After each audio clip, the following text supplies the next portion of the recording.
All right, welcome back to the second episode of the Questionable Podcast. Zach could not be here today, so I'm going to try and keep this short, hopefully under 10 minutes, just kind of get quick bits. That's kind of what I want to do now. Maybe that way I can do some more podcasts, so the quicker, just pump them out instead of making them about an hour. So here we go.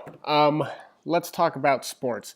So the NBA Finals are going on right now, and the Warriors are up 3-0. Here's my take. It's going to be a sweep.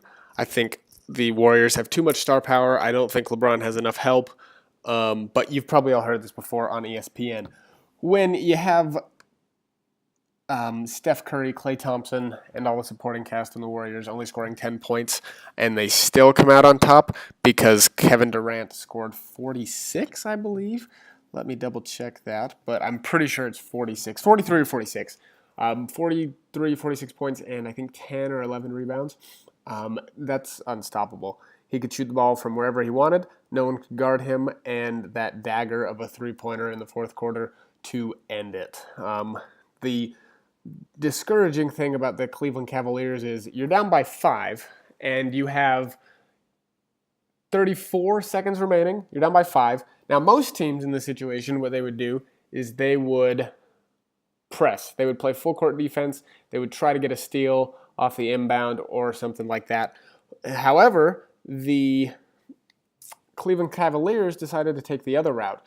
They did not play full court press, which is mind-boggling. They decided to let the Warriors, that is, I think it was Steph Curry playing point guard at the time, he decided to let Steph Curry walk the ball up the court, taking about 15 seconds off, followed by a rinky-dink foul with about 12 seconds left, and they were able to push the score up to 110 to 101. Ridiculous. I think the Celtics should have, if the Celtics won their series against the Cavs, they would have at least played harder.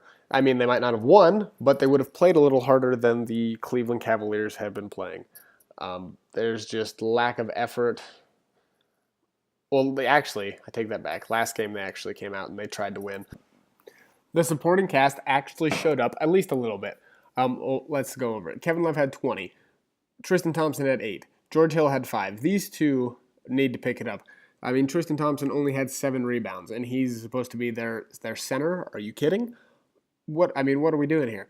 J.R. Smith had 13. This is like the only game he decided to show up. He's still 5 for 14 from the field. Not awful.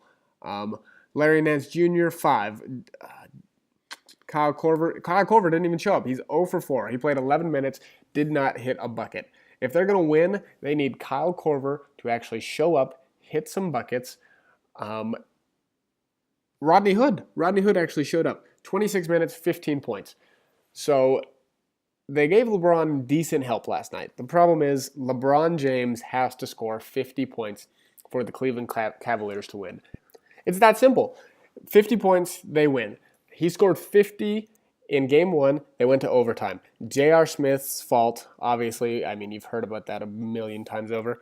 But LeBron has to score 50. When Kevin Durant got 43 points, Draymond Green has 10, JaVale McGee 10, Steph Curry 11, and he's 3 for 16 from the field. Klay Thompson 10.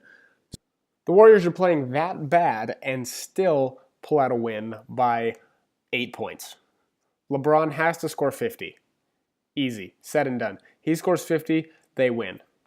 Now, will he score 50 again? I don't think so. I think they're playing the right defenses on him. I think they're helping at the right times. They've got 2-3 men on him. The other problem is his supporting cast can't hit a shot, whereas if Steph Curry can't hit a shot, Kevin Durant's on fire. Kevin Durant's plus 15 that game.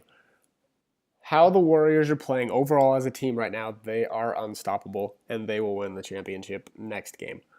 I wish the Celtics would have won. Would have been a better series to watch. They would have competed a little harder, I think. Correct me if I'm wrong. So, yeah, Game 4, it's a sweep. Cleveland's going home empty-handed. Cleveland will not have LeBron next year. I'm calling it. I think he's going to the Lakers. If he goes to the Lakers, I think there's a heavy chance Paul George will go to the Lakers. And if that happens, the Lakers might be a force to reckon with. And I'm a Celtics fan, and I hate the Lakers. So there you have it, the Questionable Podcast. I'm going to call this Let's Talk About Sports segment. So would you like to see one of these segments kind of every day?